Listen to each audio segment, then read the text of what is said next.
കിട്ടിയ ബുദ്ധി? നീ എന്നെ കുറിച്ച് ആലോചിച്ചാ കാറ്റ് താനെ പറഞ്ഞു അന്നേരം ആട്ട് മുന്നേ അമ്മിഞ്ഞ് വരൂ. എന്താ പേര്? കവിത. ഓൻ്റെത് ബ്രിഗേഷ്. വയസ്സ് എത്രയായി? SSLC ബുക്കിൽ 40, സത്യത്തിൽ 37 ആയിട്ടുള്ളൂ. കണ്ടാലോ അത്രേ പറയല്ലേ. ഇപ്പൊ എന്താ പ്രശ്നം? എന്തു പറയാനാ സാറേ? അല്ല, ഓൻ എന്തിന്റെ കേടുണ്ടായിട്ടാന്ന്? മനുഷ്യന്മാരാരെങ്കിലും ചെയ്യുന്ന കാര്യവും ചെയ്ത് അല്ല, ഓനെ പറഞ്ഞിട്ടും കാര്യമില്ല. ഓൻ എല്ലാത്തിനും കൂട്ടിക്കുന്ന ഓൻ്റെ അളിയനെ ആദ്യം ഇവിടെ കൊണ്ടുവന്ന് കാണിക്കണ്ട്. അതാരാ? എൻ്റെ ഓൻ. അപ്പൊ ഇതാരാ? പെങ്ങള് ബബിത. നേരത്തെ പറഞ്ഞില്ലേ? ആ, എന്നാ പെങ്ങളൊരു കാര്യം ചെയ്യും, ഇവിടുന്ന് പുറത്തേക്ക് ഇറങ്ങണം. എന്നിട്ട് വലത്തേക്ക് പോകുമ്പോ മോർച്ചറിയുണ്ട്. പേടിക്കണ്ട, അതിന്റെ തൊട്ടപ്പുറത്താ നമ്മുടെ ഹോസ്പിറ്റലിന്റെ ക്യാൻറ്റീൻ. ഇപ്പൊ ചെന്ന് കഴിഞ്ഞാലേ നല്ല ഇലയുടെയും ചായയും കിട്ടും. ഒരെണ്ണം കുടിച്ചിട്ട് ചടേന്ന് പറഞ്ഞ് ഇങ്ങ് വരണ്ട, പതുക്കെ വന്നാ മതി. പുറത്ത് നിന്നാ മതി, ഞാൻ വിളിച്ചോളാം. ഇത് കുറച്ച് സമയം എടുക്കും. ചെല്ലു.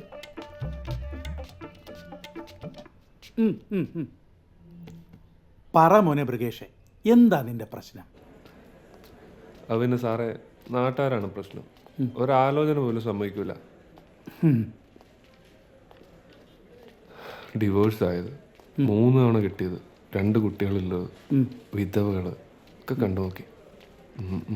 എൻ്റെ ബ്രിഗേഷേ, ഈ കല്യാണം കഴിച്ചാലേ ജീവിക്കാൻ പറ്റുള്ളൂ തന്നോട് ആരാ പറഞ്ഞേ? അതിന് സാറ് കല്യാണം കഴിച്ചാന്നോ? പിന്നെ 10 വർഷമായി 2 കുട്ടികളുണ്ട്, സുഖമായി ജീവിക്കുന്നു. അത് ശരി, അപ്പൊ ഞാൻ കെട്ടണ്ട അല്ലേ? അത് ബ്രിഗേഷ് വന്നേ. അതായത് ഇപ്പൊ നമ്മുടെ മഹാന്മാരുടെ കാര്യം തന്നെ എടുക്കാം. നമ്മുടെ മുൻ പ്രസിഡന്റ് APJ അബ്ദുൽ കലാം കല്യാണം കഴിച്ചിട്ടുണ്ടോ? ഇല്ല. അദ്ദേഹം ഹാപ്പി ആയിരുന്നില്ലേ? ആണ്. അതുപോലെ നമ്മുടെ പ്രധാനമന്ത്രി ജീവിതം മുഴുവൻ കല്യാണം കഴിക്കാതെയുള്ള ഉപവാസത്തിലാ. അതൊക്കെ പോട്ടെ, നമ്മുടെ സൽമാൻ ഖാൻ കല്യാണം കഴിച്ചിട്ടുണ്ടോ? ഇവരൊക്കെ ആയിരിക്കണം നിന്റെ ഹീറോ. നിനക്കൊരു പെണ്ണ് കിട്ടുന്നത് വരെ. അതിപ്പോ കാമ്പറത്തെ ദിനേശൻ പീഡിപ്പണിയാ. 25ാമത്തെ വയസ്സിൽ പെണ്ണ് കിട്ടി. കൊള്ളാം. ഒറ്റമ്മ ഷൈജു ലോട്ടറി കച്ചവട 30-നുള്ളിൽ 2 തവണ കിട്ടി. മിടുക്കൻ. പോക്സോ കേസിൽ കുടുങ്ങിയ ദാസമാഷിക്ക് വരെ പെണ്ണ് കിട്ടിക്ക്. ഇവരൊക്കെയാണ് സാറേ എൻ്റെ ഹീറോ. എനിക്ക് പെണ്ണ് വേണം. അല്ല ബ്രിഗേഷെ പറയുന്നേക്ക്. ബ്രിഗേഷെ, age is just a number, that's all. നിനക്കൊരു പെണ്ണ് വിധിച്ചിട്ടുണ്ടെങ്കിൽ സമയവും സന്ദർഭം ആവുമ്പോൾ ഭൂമി പിളർന്നും തൂണ് പിളർന്നും മതിൽ ചാടിയും വരും. സമാധാനമായിട്ടിരിക്കും. ആ 2 ചായ.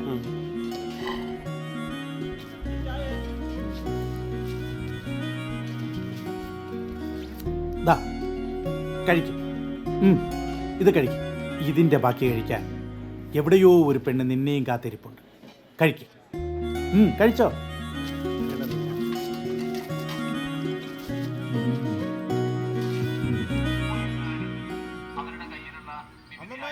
ബ്രിഗേഷ് ഡിസ്ചാർജ് വീട്ടിലെത്തിയിട്ടാ. ഞാൻ പണിക്കോടത്ത് വിളിച്ചിക്കങ്ങളാ. ഞാൻ കൊറേ സ്ഥലം അങ്ങോട്ട് പോത്ത് ഗ്യാസിന്റെ പ്രശ്നം ഏടുന്നാ വരുന്നു, ഏടുന്നാ പോകാൻ തിരിയുന്നില്ല. അല്ലടാ, അതിൻ്റെ ഇതുകൊണ്ടല്ലേ തുണിപ്പൊഴിയെന്ന് ഒഴിവാക്കിയേ. ഇതിനെ കൊണ്ട് പെണ്ണ് കെട്ടിച്ചാൽ ഇനിയൊരു പണിക്ക് പോകും. കൂട്ടാനല്ലേ? ചോറിന് കൂട്ടാൻ 50 രൂപയ്ക്ക് 2 അയില മതി. നല്ല രസമുണ്ടാവും. ഞാൻ വാങ്ങിക്കില്ല. കഞ്ഞാടുണ്ട്, പപ്പടും വേണേ ചുട്ടു തിന്നോ. ഓ, ധാരാന്ന്. എന്താ ആ പിന്നെ അല്ലാണ്ട് ഞാൻ ഉണ്ട്. ആ, ആശ്രമത്തിലേക്കല്ലേ, വെറുതെ വിളിക്കില്ല.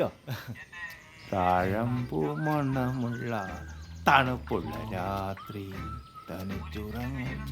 വേഗം വരാട്ടാ പോയിട്ട്. ബാബുവാ, ഇന്ന ഗോപാലിന് പറ്റിയ പെണ്ണടുങ്ങണ്ട കാര്യം വെച്ച് നോക്ക്. അല്ലെങ്കിൽ പെണ്ണുങ്ങൾ കൂടി ചെക്കനെ തച്ച് കൊല്ലും. ഗോപാലിൽ ഇംഗാച്ചാരം തുടങ്ങി നമുക്ക് ചോറാക്കി. ആ ഗോപാലാ, ഇയാള് ചോറിനടാ.